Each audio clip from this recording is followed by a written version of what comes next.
Hello friends, Rosa here in the Rosa String Works workshop. Kind of covered up in instruments at the moment. I thought I'd show you two that came in yesterday.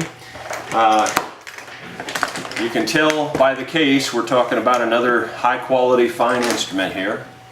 As a matter of fact, this was owned by the same fellow that I worked on the lower Mandolin not too long ago, and another Gilcrest not too long ago. Well, this is a second Gilcrest that he owns. And so let me open it up here and I'll show you what we need to do on this one. He's put his strap under this to keep it from scratching the top. The pickguard has come loose from the little retainer here, or what you glue it to. And so that's all that's wrong with this one. That's what we'll be working on. We'll be fixing that up. So we'll get to that a little bit later. We might put a little video out on that possibly. Put this back in here for right now and I'll show you something else that came in. As a matter of fact, I haven't even seen the other one. It was shipped in yesterday and came in from Farmington, Missouri, so we'll see what it is. It's in this big box here, so we'll just open it up together. Let's see. I believe he called me, told me he was sending it. I believe it's a Kentucky, but I honestly can't remember because I get so many calls and so many things going on, and I'm getting old. Memory's just not as good as it was.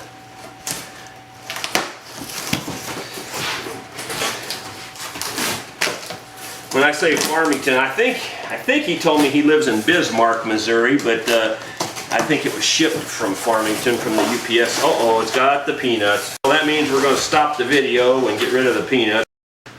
Well, okay, I rescued it from the attack of the peanuts, and seemed like it took another box as big as that one just to hold all the peanuts. I don't know how they had room for the mandolin in there.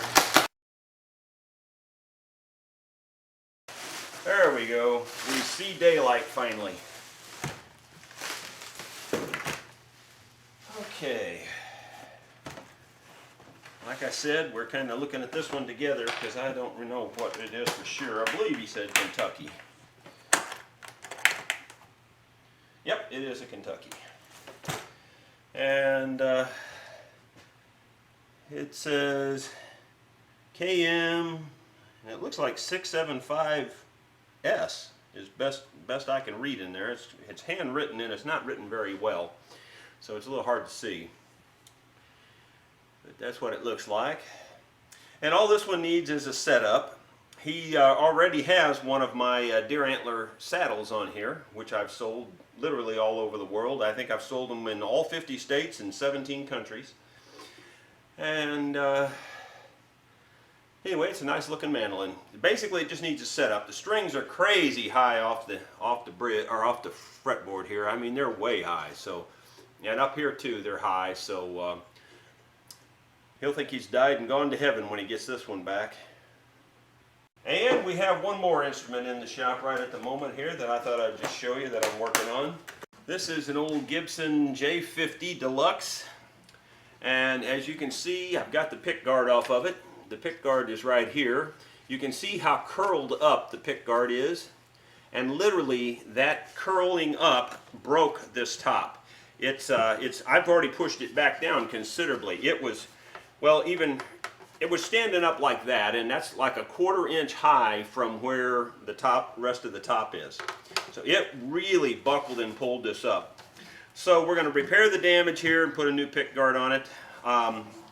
I believe the bridge is pulling up a little bit too, so we'll probably work on that. And all of the binding has chipped and cracked. It's gotten very dry rotted like, and well, not dry rotted, but it's just dried out and cracked and crumbled. So we're going to take all the binding off and put new binding on it. I've been looking like crazy for tortoiseshell binding for this, and all the suppliers that I found that had it are out of stock or whatever. So I'm having all kinds of problems. So I'm just going to put black binding on here. That's what the customer said to do. So that's what we're going to do. I thought I'd just show you the process I go to fix the Gilcrest pickguard and put that in this little video clip. You can see it fits on there just like so. and that's where it's got to go. Now it's come unglued, so what I do is I put on my cheater glasses that I can see up very close with, and I get down here in very much detail and stay within the lines, and I scrape off that old glue. One thing I know after doing this for this long is glue does not stick to glue very good. So I'm going to get down here and just scrape, and I'm keeping the X-Acto knife within the glue marks. Well, I've used, the same fellow had the same problem on his other Gilcrest, and I used this 527, and he says it's holding fine, so I guess now that I think about it, I'll just go ahead and do the same thing, because the other one seems to be working fine, so figure might as well do the same thing. The only difference is I think the other one was plastic to plastic, and this is wood to plastic. Of course, you know, we glue binding to wood all the time, so this should be fine. This is what I always use. It's the Beacon 527 that I just get it at Walmart. The trick is that it has to be an acetone based glue. And now I'm going to put a little clamp on that, and that we'll just let it set for, oh, I don't know, 6-8 hours at least, and then we'll put it back on. Thought I'd show you how I clamped it. Put a big pad of leather on this side and put the clamp on there, centered it up on the other side, and we should be good to go. Well, I got onto this Kentucky project, and I thought I would just show you what I'm going to do to it. I'm going to do a fret leveling first. There's a pretty good underbow in the fretboard. I'm going to see if I can tighten the truss rod just a little bit to pull some of that out. Then I'll level the frets, and I'm also going to pull all the little frets out down here out of this. People call this the Florida because it looks like the state of Florida.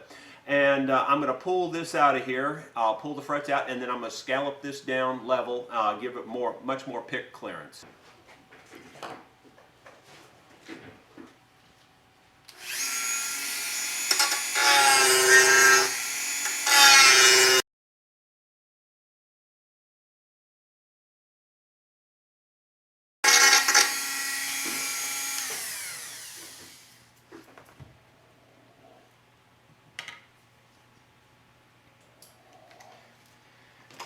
Well, I've done that many times, and I haven't found a good way yet to keep that out of my eyes. I guess if I wore goggles, but it's hard to wear goggles when you're wearing this respirator. So anyway, I guess there's one of those, they make those full face shield things with a breather in it, so I probably should get one of those. But anyway, we got her done, and got a little bit in my eyes here. It's not ebony, it's a brown wood, so we'll have to dye the fingerboard to match later. I thought I'd show you what it looks like. Now this is just still rough. I'll sand it by hand and scrape it by hand and get it really just perfect. But it looks pretty good, you can see, just by cutting it out that way with the Dremel tool. Well, the Kentucky turned out absolutely fantastic. It's very low action. There's the 7th fret holding the pick, no problem at all.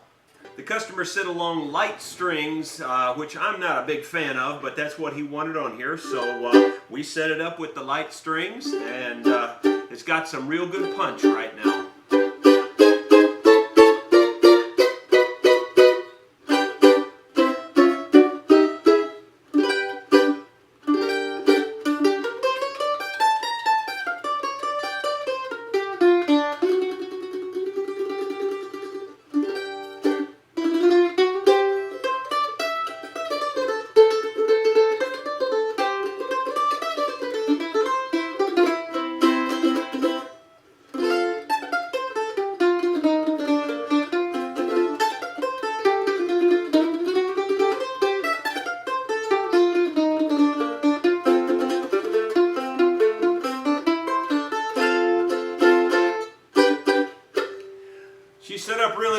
nice and low action.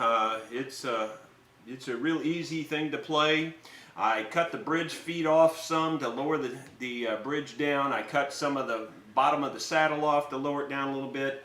I leveled all the frets, recrowned the frets. I re-dyed the fretboard black because it was a brown fretboard, and I scalloped this down under here where you get more pick clearance.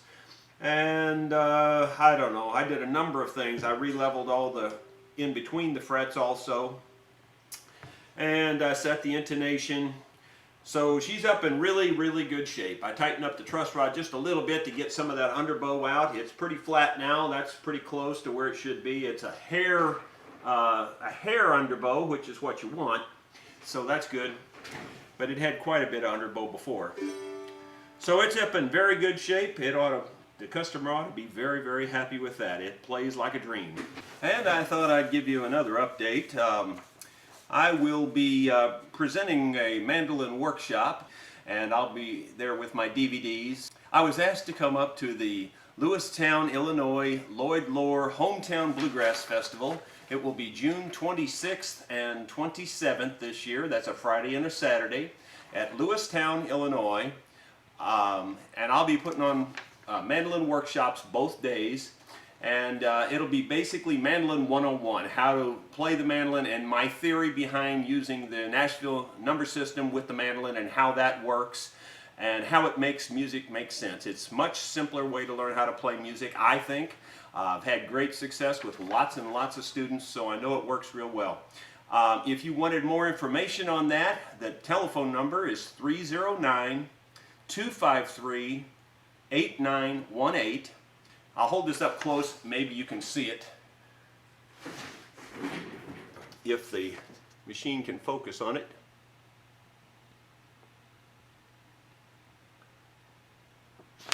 And it's Gary and Bonnie J. Cole is their name, is the people putting the festival on. I don't know how many years they've been having it, but they contacted me and asked me to put on the mandolin workshop, and I was happy to go up there and do that. So, love to see you come out and attend that. It's going to be kind of a neat thing to remember Lloyd Lohr with a bluegrass festival.